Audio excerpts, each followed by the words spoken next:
इस वक्त की सबसे बड़ी न्यूज ताइवान और भारत को लेकर आ रही है और इस वीडियो में हम डिस्कस करेंगे कि किस तरह से जो न्यूज निकल कर आ रही है ये चाइना को बिल्कुल भी पसंद नहीं आने वाली है, क्योंकि ताइवान ने भारत से एक ऐसी चीज रिक्वेस्ट की है जो चाइना बिल्कुल नहीं चाहता है। और अगर भारत ने ताइवान के साथ ये डील साइन कर ली तो चाइना कई बिलियन डॉलर्स खोने वाला है, चाइना को कई बिलियन डॉलर्स का नुकसान होगा। इसके साथ ही हम ये भी चर्चा करेंगे कि किस तरह से भारत पिछले कई दशकों से वन चाइना पॉलिसी को फॉलो करते आ रहा है, लेकिन सामने से चाइना कभी भी भारत की सॉवरेनिटी का सम्मान बिल्कुल नहीं करता है। ऐसे में प्रधानमंत्री मोदी को ताइवान की इस रिक्वेस्ट को मानना चाहिए और ये बोल्ड डिसीजन भारत के भविष्य के खातिर लेना चाहिए। लेकिन ये सब डिस्कस करने से पहले अगर आपको इन दिनों YouTube के ऊपर हमारी सभी वीडियोस की नोटिफिकेशन नहीं मिल पा रही है या फिर हमारी वीडियोस YouTube आप तक नहीं पहुंचा पा रहा है, तो हमने आपके लिए एक टेलीग्राम ग्रुप की शुरुआत की है जिसका लिंक इस वीडियो के डिस्क्रिप्शन में है। हम जब भी YouTube के ऊपर कोई वीडियो अपडेट करते हैं सबसे पहले इसी टेलीग्राम ग्रुप में जाकर पोस्ट करते हैं, इसलिए इस वीडियो के डिस्क्रिप्शन में जाकर हमारे टेलीग्राम ग्रुप को ज्वाइन कर लें। अब अगर भारत और ताइवान के संबंधों की बात करें तो आपको याद होगा जब गलवान घाटी का इंसिडेंट हुआ था उस समय ताइवान ने भारत का काफी समर्थन किया था और ताइवान की एक मीडिया की तरफ से एक कार्टून जारी किया गया था जिसमें राम भगवान एक चाइनीज ड्रैगन से लड़ते दिखाई दे रहे थे। इस कार्टून को ताइवान के एक न्यूज पोर्टल ने पब्लिश किया था और ये कार्टून था गलवान घाटी इंसिडेंट को लेकर। अब जो ये कार्टून ताइवान के न्यूज पोर्टल ने पब्लिश किया था ये न सिर्फ ताइवान बल्कि भारत के अंदर भी काफी वायरल हुआ था और ये कार्टून देखने के बाद भारत के काफी सारी लोगों ने ताइवान को पसंद किया था और ताइवान का जो चाइना के खिलाफ संघर्ष है उसमें ताइवान को समर्थन देने की बात की थी। उसी साल 10 अक्टूबर को ताइवान ने अपना नेशनल डे सेलिब्रेट किया था और उस दिन #ताइवान नेशनल डे भारत में ट्विटर में नंबर 1 के ऊपर ट्रेंड कर रहा था। ये दर्शाता है कि उस साल भारत के लोगों ने ताइवान को किस गर्मजोशी के साथ समर्थन दिया था और उस साल के बाद आज तक भारत और ताइवान के बीच जो दोनों देशों के पीपल टू पीपल कनेक्शन है वो लगातार स्ट्रांग हो रहे हैं। भारत के लोग ताइवान को पसंद कर रहे हैं और ताइवान के लोग भारत को पसंद कर रहे हैं। अब वो ऑब्वियस सी बात है कि दोनों देश चाइना के प्रति जो हमारी हेट है, चाइना से जो हम नफरत करते हैं, उसी के चलते दोनों देश करीब आ रहे हैं और दोनों देशों के बीच people to people connection strong होने का कारण चाइना ही है। लेकिन मसला ये है कि ताइवान और भारत दोनों देश जो चाइना को लेकर करीब आ रहे हैं, हमें इससे परे सोचकर अब दोनों देशों के बीच जो बिजनेस टाइज हैं, जो दोनों देशों के ट्रेड टाइज हैं, इनको भी मजबूत करने के ऊपर बात करनी होगी। क्योंकि हम सबको पता है कि ताइवान पूरी दुनिया में computer devices, smartphones, electric devices और कई तरह के इलेक्ट्रॉनिक हार्डवेयर के स्पेयर पार्ट्स और कंपोनेंट्स का सबसे बड़ा मैन्युफैक्चरर है। ताइवान के अंदर कई सारी ऐसी कंपनीज हैं जो इस तरह के कंपोनेंट्स और कई सारे सेमीकंडक्टर चिप्स को वहां पर मैन्युफैक्चर करती हैं और पूरी दुनिया को एक्सपोर्ट करती हैं। और अब भारत चाहता है कि ये जितनी भी ताइवान की कंपनीज हैं जो ताइवान और चाइना इन दोनों देशों में अपनी मैन्युफैक्चरिंग प्लांट लगा रखे इन्होंने, इनमें से थोड़ी बहुत मैन्युफैक्चरिंग भारत के अंदर भी शिफ्ट हो और ये कंपनीज भारत में आकर यहाँ पर मैन्युफैक्चरिंग करके पूरी दुनिया को एक्सपोर्ट करें। अब पेपर के ऊपर तो ये चीजें बहुत ही अच्छी लगती हैं और काफी आसान लगता है,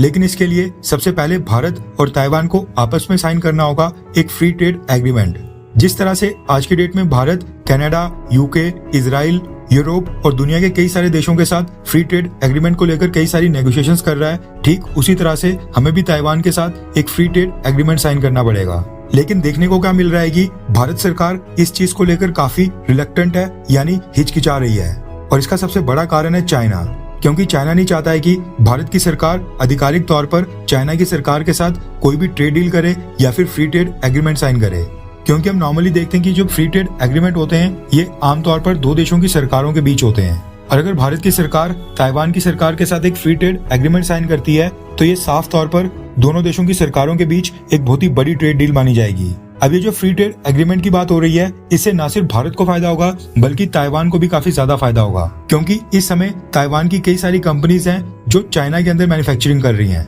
अब ताइवान की सरकार के लिए दिक्कत क्या है कि अगर कल को चाइना और ताइवान के बीच कोई युद्ध स्टार्ट होता है या फिर युद्ध जैसी स्थिति बनती है तो कल को चाइना जितनी भी ताइवान की कंपनीज चाइना के अंदर वहां पर मैन्युफैक्चरिंग कर रही हैं और वहां से एक्सपोर्ट्स कर रही हैं, चाइनीज गवर्नमेंट उन सारी ताइवान की कंपनीज के ऊपर किसी भी समय सैंक्शंस लगा सकती है। इससे होगा क्या कि ताइवान की जितने भी कंपनीज चाइना के अंदर एक्टिव हैं उनका काम अचानक से ठप हो जाएगा और उनका पूरा रेवेन्यू जीरो हो जाएगा और ये सारी ताइवान की कंपनीज घुटनों के ऊपर आ जाएंगी। इसलिए ताइवान की सरकार चाहती है कि भारत और ताइवान के ट्रेड रिलेशंस और भी मजबूत हों और जो ताइवान की कंपनीज आज की डेट में चाइना के अंदर वहां पर एक्टिव हैं ये सारी कंपनीज भारत में शिफ्ट हो जाएं, क्योंकि चाइना की तरह भारत के अंदर भी इन कंपनीज को यहाँ पर चीप लेबर मिल जाएगी। लेकिन जितने भी ताइवान की कंपनीज हैं ये भारत के अंदर इन्वेस्टमेंट इतनी तेजी से नहीं कर पा रही हैं, क्योंकि ताइवान और भारत दोनों देशों के बीच एक फ्री ट्रेड एग्रीमेंट साइन नहीं है। इसलिए अब ताइवान की सरकार ने भारत की सरकार से एक फेवर मांगा है और एक मदद मांगी है। रेफरेंस के लिए आपकी स्क्रीन के ऊपर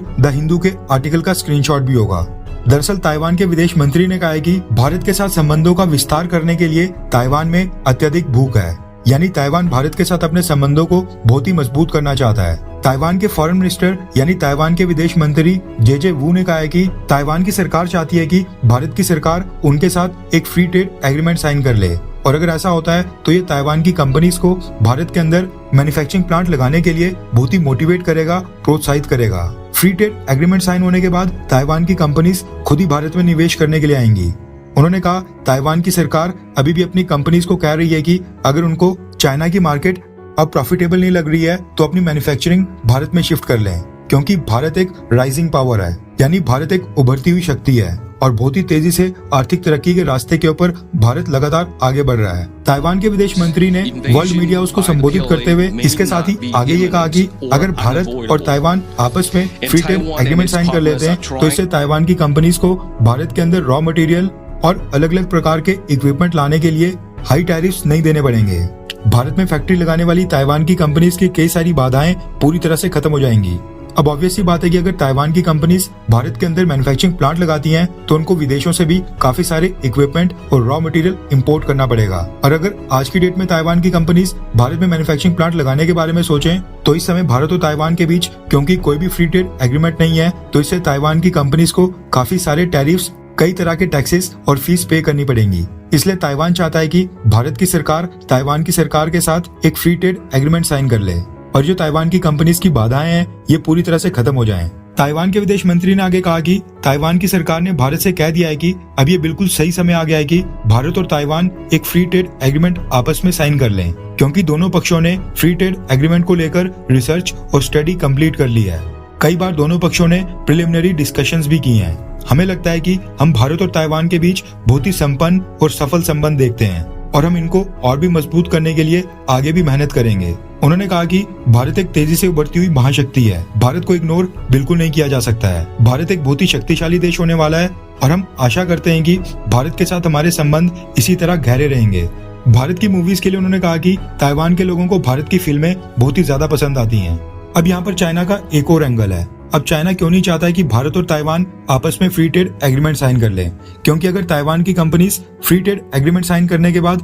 भारत के अंदर अपने मैन्युफैक्चरिंग प्लांट लगाती हैं और अगर चाइना से अपनी 25 से 30% भी मैन्युफैक्चरिंग भारत के अंदर शिफ्ट करती हैं तो चाइना के एक्सपोर्ट्स में बहुत ही बड़ा डेंट होने वाला है। भारत के लोगों को जॉब्स तो मिलेंगी, भारत के लिए इन्वेस्टमेंट तो आएगी, भारत के एक्सपोर्ट्स तो बढ़ेंगे, लेकिन इससे चाइना को भी काफी नुकसान होगा और चाइना के हाथ से कई बिलियन डॉलर्स की मार्केट्स और एक्सपोर्ट पूरी तरह से निकल जाएंगे। लेकिन अब सवाल ये पैदा होता है कि अगर भारत की सरकार यूके, यूएई, यूरोप, कनाडा इन सब देशों के साथ एक फ्री ट्रेड एग्रीमेंट साइन कर सकती है तो ताइवान क्यों नहीं? क्योंकि चाइना तो कभी भी वन इंडिया पॉलिसी फॉलो ही नहीं करता है। कभी भारत के अरुणाचल प्रदेश के कई सारे हिस्सों के नाम चेंज करके उनके चाइनीज नेम रिलीज करता है। इसके साथ ही जो भारत और चाइना का बाकी बॉर्डर है उसके ऊपर भी भारत और चाइना के बॉर्डर डिस्प्यूट्स लगातार बढ़ते जा रहे हैं। ऐसे में आपकी क्या राय है? क्या भारत को ताइवान के साथ इस समय एक फ्री ट्रेड एग्रीमेंट साइन करना चाहिए, हाँ या फिर नहीं? वेट एंड वॉच करना चाहिए। नीचे कमेंट करके अपनी राय जरूर बताएं।